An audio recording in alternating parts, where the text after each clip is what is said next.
नमस्कार बंधुगण बंधु माने आज भिडटी धनुराशि व्यक्तिशेष मानक बहुत गुरुत्वपूर्ण अटे। कारण न्यायदाता एवं कर्मफलदाता शनिदेव बकरी मार्गी होगापी जाउछंती, जहाँकि 15 नवेम्बर 2024 को शनि बकरी मार्गी होगापी जाउछंती। तेबे शनि मार्गी होगा पर आपणक उपरे किभली भाबरे प्रभाव पड़िबो से विषय आमे विस्तार भाबरे आलोचना करिबा। शनिदेव आपणकु केउं प्रकार फलाफल प्रदान करिवे, आपणकु केउं सब शुभ फल एवं केउं सब अशुभ फल प्रदान करिवे। शनि मार्गी हेबा परे आपणक जीवन रे केउं सब बड़ परिवर्तन हेबो। एहा व्यतीत शनिदेव आपणकर कुंडलीर केउं गृह रे मार्गी हेबे एवं कुंडलीर केउं केउं गृह उपरकु शनिदेव दृष्टि पड़िबो। ए सब विषय रे आज भिडियो रे विस्तार भाव रे आलोचना करिबा। सेथिपाई भिडियोटी को स्किप न करी आपण शेष पर्यंत निश्चय देखंतु एवं आपणकर जदि धनुराशि होइथाय तेबे भिडियोटी को गोटे लाइक करी चैनल टी को सब्सक्राइब कर दियंतु एवं कमेंट बॉक्स रे भक्ति एवं श्रद्धार सहित जय श्री जगन्नाथ जय शनिदेव निश्चय लिखि दियंतु। तेबे बंधु माने सर्वप्रथम आसंतु जानिने बा बकरीर अर्थ कौन एवं मार्गीर अर्थ कौन।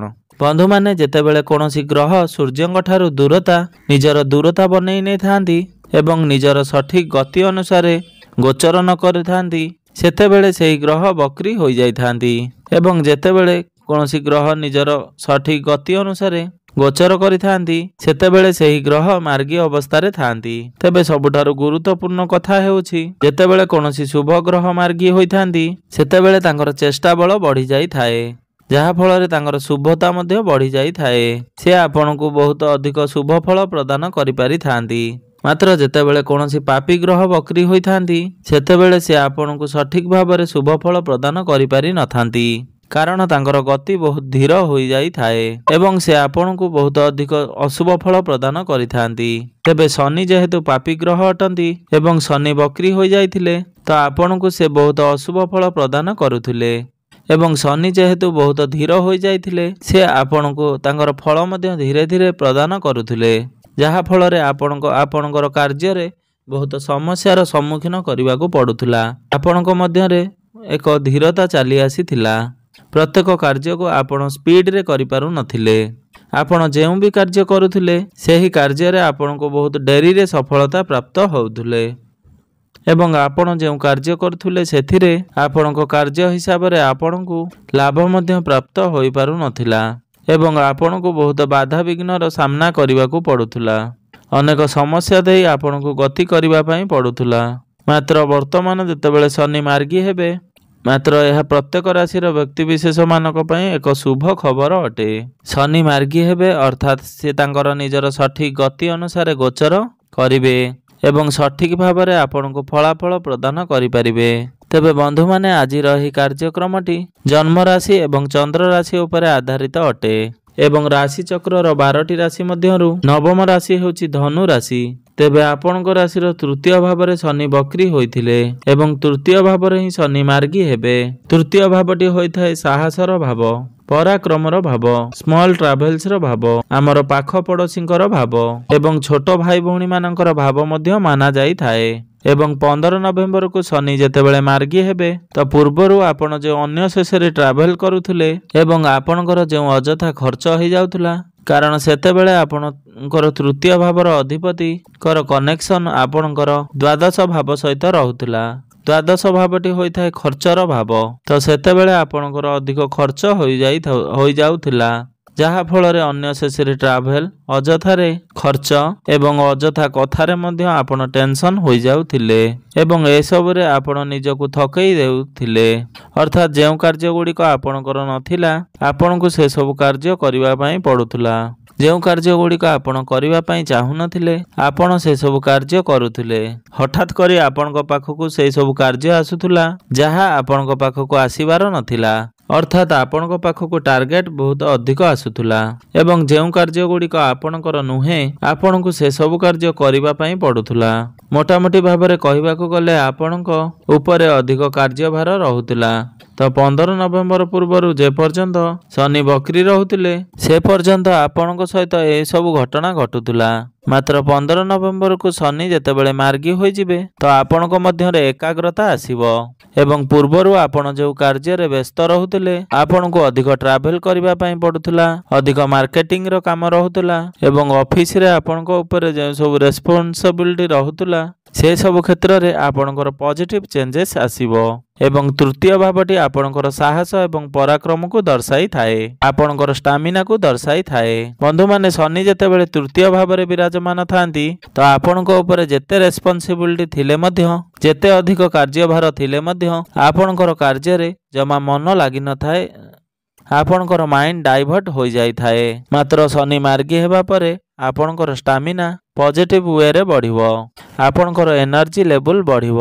କାରଣ ସବୁକିଛି ଆମର ଊର୍ଜା ଉପରେ ହିଁ ନିର୍ଭର କରିଥାଏ, ଆମର ଶକ୍ତି ଉପରେ ନିର୍ଦ୍ଧାରିତ କରିଥାଏ। ତ ଶନି ମାର୍ଗୀ ହେବା ପରେ ସର୍ବପ୍ରଥମେ ଆପଣଙ୍କର ଏନର୍ଜି ଏବଂ ଆପଣଙ୍କର ଷ୍ଟାମିନା ବଢ଼ିଯିବ, ଆପଣଙ୍କର ଏନଭାୟରମେଣ୍ଟ ବି ବହୁତ ଭଲ ରହିବ, ବହୁତ ପଜିଟିଭ ଚେଞ୍ଜେସ୍ ଆସିବ। ଆପଣ ଆପଣଙ୍କର ଆଖପାଖର ଜିନିଷ ଗୁଡ଼ିକୁ ଆପଣ ଯେଉଁଠାରେ ଅଧିକ ସମୟ ବିତାଉଛନ୍ତି ସେହି ଆଖପାଖର ପରିବେଶ ଦେଖିବେ ଆପଣଙ୍କ ପାଇଁ ସୁଧାର ଆସିବ ଏବଂ ଯଦି କିଛି ନେଗେଟିଭ ଥିଲା ତାହା ମଧ୍ୟ ପଜିଟିଭରେ ବଦଳିଯିବ। ଏହା ସହିତ ଛୋଟ ଛୋଟ ଜିନିଷରେ ମଧ୍ୟ ଆପଣ ଚେଞ୍ଜେସ୍ ଆଣିବେ, ନିଜର ଶରୀର ଏବଂ ସ୍ୱାସ୍ଥ୍ୟର ଯତ୍ନ ନେବେ। ଯେଉଁଥିରେ ଆପଣ ପ୍ରଥମେ ଆଳସ୍ୟ ଦେଖାଉଥିଲେ, ମୋତେ ଯୋଗ କରିବାର ନାହିଁ, ମୋତେ ଏକ୍ସରସାଇଜ କରିବାର ନାହିଁ, ମୋତେ ଏମିତି କିଛି କରିବାର ନାହିଁ କିମ୍ବା ସେମିତି କିଛି କରିବାର ନାହିଁ, ତ ବର୍ତ୍ତମାନ ଯେତେବେଳେ ଶନି ମାର୍ଗୀ ହୋଇଯିବେ ଆପଣ ଏହିସବୁ କଥାରେ ସିରିୟସ୍ ହେବେ, ନିଜେ ନିଜକୁ ନେଇ ଯତ୍ନବାନ ହେବେ, ନିଜେ ନିଜର ଚିନ୍ତା କରିବାକୁ ଲାଗିବେ। ତ ମାର୍ଗୀ ଶନିଙ୍କର ଦୃଷ୍ଟି ଆପଣଙ୍କର ପଞ୍ଚମ ଭାବ ଉପରେ ରହିବ। ବନ୍ଧୁମାନେ, ଏମିତିରେ କି ଶନିଙ୍କର ଦୃଷ୍ଟି ବହୁତ ଭଲ ବୋଲି ମାନା ଯାଇ ନଥାଏ, ମାତ୍ର ବକ୍ରି ଅପେକ୍ଷା ମାର୍ଗୀ ଶନିଙ୍କର ଦୃଷ୍ଟି ଆମେ ଭଲ ବୋଲି ବିଚାର କରିପାରିବା। ତ ବନ୍ଧୁମାନେ, ପଞ୍ଚମ ଭାବଟି ହୋଇଥାଏ ଆମର ଶିକ୍ଷାର ଭାବ, ପ୍ରେମ ସମ୍ପର୍କର ଭାବ ଏବଂ ଆମର ସନ୍ତାନର ଭାବ। ତ ଯେତେବେଳେ ବକ୍ରି ଶନିଙ୍କର ଦୃଷ୍ଟି ଆମର ପଞ୍ଚମ ଭାବ ଉପରେ ପଡୁଥିଲା ତ ପ୍ରତ୍ୟେକ କ୍ଷେତ୍ରରେ ଆମକୁ ଅସୁବିଧାର ସାମ୍ନା କରିବା ପାଇଁ ପଡୁଥିଲା, ତାହା ଶିକ୍ଷା କ୍ଷେତ୍ର ହେଉ, ଆମର ପ୍ରେମ ଜୀବନ ହେଉ କିମ୍ବା ସନ୍ତାନ କ୍ଷେତ୍ରକୁ ନେଇକି ହେଉ, ଏହି ପ୍ରତ୍ୟେକ କ୍ଷେତ୍ରରେ ଆମକୁ ସମସ୍ୟାର ସମ୍ମୁଖୀନ ହେବାକୁ ପଡୁଥିଲା। ତ ବନ୍ଧୁମାନେ, ଯଦି ଆମେ ଆପଣଙ୍କର ଶିକ୍ଷା କ୍ଷେତ୍ର ଉପରେ କଥା ହେବା, ଏବେ ବି ଆପଣଙ୍କର ଶିକ୍ଷା କ୍ଷେତ୍ରରେ କନଫ୍ୟୁଜନ ରହିବ, କାରଣ ଶନିଙ୍କର ଦୃଷ୍ଟି ଆପଣଙ୍କର ପଞ୍ଚମ ଭାବ ସହିତ ଆପଣଙ୍କର ଦ୍ୱାଦଶ ଭାବ ଉପରେ ରହୁଛି। ତ ଆପଣଙ୍କୁ ଦ୍ୱାଦଶ କ୍ଷେତ୍ରର ଫଳ ମଧ୍ୟ ପ୍ରାପ୍ତି ହେବ।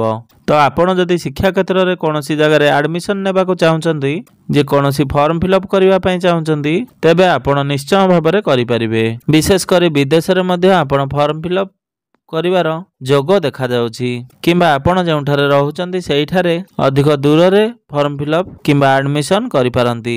ଏବଂ ଯଦି ଆମେ ଆପଣଙ୍କର ପ୍ରେମ ଜୀବନ ଉପରେ ଚର୍ଚ୍ଚା କରିବା ତ ଆପଣଙ୍କର ପ୍ରଥମେ ଯେଉଁ ସବୁ କନଫ୍ୟୁଜନ ଥିଲା ଆପଣଙ୍କ ଭିତରେ, ବିନା କିଛି କାରଣରେ ଆପଣଙ୍କର ଯୁକ୍ତିତର୍କ ହେଉଥିଲା, କଳି ଝଗଡ଼ା ହେଉଥିଲା, ମନାନ୍ତର ମତାନ୍ତର ହେଉଥିଲା, ତ ଶନି ମାର୍ଗୀ ହେବା ପରେ ଏସବୁରେ 60 to 70% ଚେଞ୍ଜେସ୍ ଦେଖିବା ପାଇଁ ପାଇବେ। ଆପଣଙ୍କର ଏସବୁ କ୍ଷେତ୍ରରେ ସୁଧାର ଆସିବ। ଯଦି କଥାବାର୍ତ୍ତା ଆପଣଙ୍କ ଭିତରେ ବନ୍ଦ ହୋଇଯାଇଥିଲା ତେବେ ପୁନର୍ବାର ଆପଣଙ୍କ ଭିତରେ କଥାବାର୍ତ୍ତା ହେବ, ଅଣ୍ଡରଷ୍ଟାଣ୍ଡିଂ ଭଲ ରହିବ।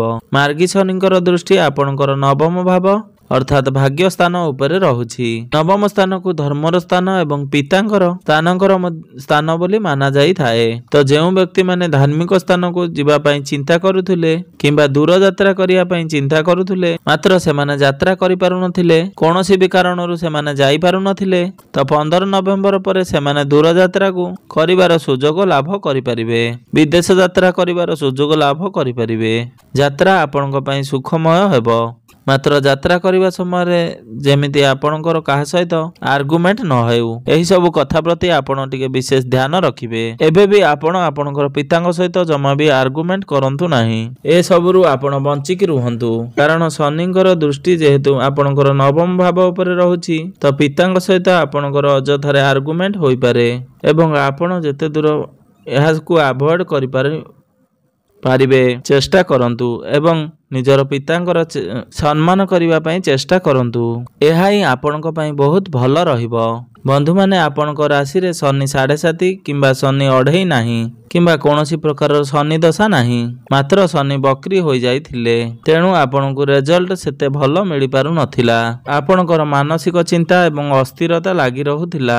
ମାତ୍ର 15 ନଭେମ୍ବର ପରେ ଏସବୁରେ ଚେଞ୍ଜେସ୍ ଆସିବ। ଶନିଙ୍କର ଦୃଷ୍ଟି ଆପଣଙ୍କର ନବମ ସ୍ଥାନ ଉପରେ ରହୁଅଛି। ମାତ୍ର ଯେତେବେଳେ ଆପଣଙ୍କର ବକ୍ରି ଶନିଙ୍କର ଦୃଷ୍ଟି ଆପଣଙ୍କର ନବମ ଭାବ ଉପରେ ରହୁଥିଲା, ତ ଆପଣଙ୍କର କାର୍ଯ୍ୟରେ ବହୁତ ବାଧାବିଘ୍ନ ଆସୁଥିଲା। ଯାହାକି 15 ନଭେମ୍ବର ପରେ ଶନି ଯେତେବେଳେ ମାର୍ଗୀ ହୋଇଯିବେ, ଆପଣଙ୍କର କାର୍ଯ୍ୟରେ ଆଉ ବାଧାବିଘ୍ନ ସୃଷ୍ଟି ହେବ ନାହିଁ। ବନ୍ଧୁମାନେ, ମାର୍ଗୀ ଶନିଙ୍କର ଦୃଷ୍ଟି ମଧ୍ୟ ଆପଣଙ୍କର ଦ୍ୱାଦଶ ଘର ଉପରେ ପଡ଼ିବ। ତ ବିଦେଶ ରିଲେଟେଡ୍ ଯେଉଁମାନଙ୍କର କିଛି ପ୍ରଶ୍ନ ରହୁଥିଲା, ତ ବିଦେଶ ସମ୍ବନ୍ଧିତ କଥା ହେଲେ ଆପଣଙ୍କ ପାଇଁ ତାହା ବହୁତ ଭଲ ରହିବ। ଧନୁ ରାଶିର ବ୍ୟକ୍ତିବିଶେଷ ମାନେ ଯେଉଁମାନେ ବିଦେଶରେ ରହୁଛନ୍ତି, ସେମାନଙ୍କ ପାଇଁ ସମୟ ବହୁତ ଭଲ ରହିବ। ଚାକିରି ମିଳିବାର ସମ୍ଭାବନା ମଧ୍ୟ ଆପଣଙ୍କ ପାଇଁ ବହୁତ ଅଧିକ ରହିଛି। ଯଦି ଆପଣ କୌଣସି କାର୍ଯ୍ୟ ଆରମ୍ଭ କରିବା ପାଇଁ ଚାହୁଁଥିଲେ, ତ ସେହି କାର୍ଯ୍ୟ ମଧ୍ୟ ଆପଣ ଆରମ୍ଭ କରିପାରିବେ।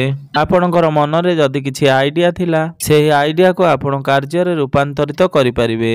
ଦ୍ୱାଦଶ ଭାବ ଉପରେ ଏବେ ବି ଶନିଙ୍କର ଯେହେତୁ ଦୃଷ୍ଟି ରହୁଛି, ତ କୌଣସି କାର୍ଯ୍ୟକୁ ଆପଣ ତରବରିଆ ଭାବରେ ଜମା କରନ୍ତୁ ନାହିଁ। କୌଣସି କାର୍ଯ୍ୟ ଆପଣ ନ ଭାବି ନ ଚିନ୍ତି କରନ୍ତୁ ନାହିଁ ଏବଂ ଯାହା ବି ଆପଣ ଖାଉଛନ୍ତି ପିଉଛନ୍ତି, ତାହା ଉପରେ ଆପଣ ବିଶେଷ ଭାବରେ ଧ୍ୟାନ ଦିଅନ୍ତୁ। କାରଣ ଶନିଙ୍କର ଦୃଷ୍ଟି ଯେହେତୁ ଆପଣଙ୍କର ଦ୍ୱାଦଶ ଭାବ ଉପରେ ରହୁଅଛି, ତ ଆପଣଙ୍କୁ ବିଶେଷ କରି ନିଜର ସ୍ୱାସ୍ଥ୍ୟ ଉପରେ ଧ୍ୟାନ ରଖିବାର ଅଛି।